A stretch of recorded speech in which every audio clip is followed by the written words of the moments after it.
Hi, my name is Dr. Rudra Mohan, and through the Oral Health channel, today we're going to be talking about who is a prosthodontist and what do they do.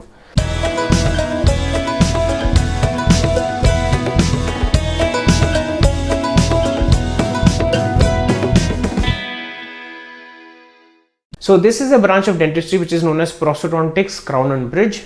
Basically, this is the art and science of replacing missing teeth and restoring the normal function of the mouth to its physiological form.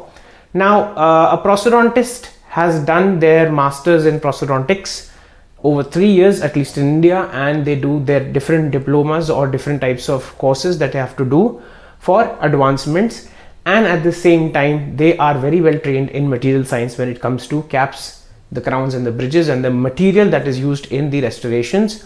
Secondly, they are very well versed with how to prepare the teeth for caps or crowns, which are of different types that I've already mentioned in another episode. At the same time, they do bridges, that is replacing single or multiple teeth with taking support of the adjacent teeth.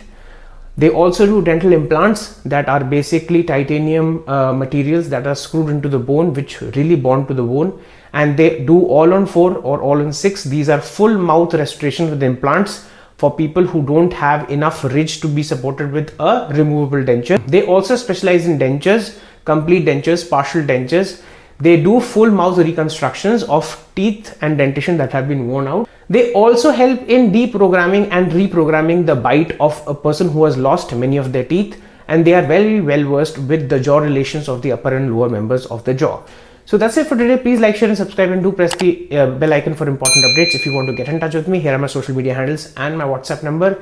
However, I would request you to not call me directly. I would ask you to just drop a message with your name, your place, that is your location, and the common oral problem that you might be suffering, and we'll have a word and I'll get back to you within a day or two. So that's it for today. Thank you.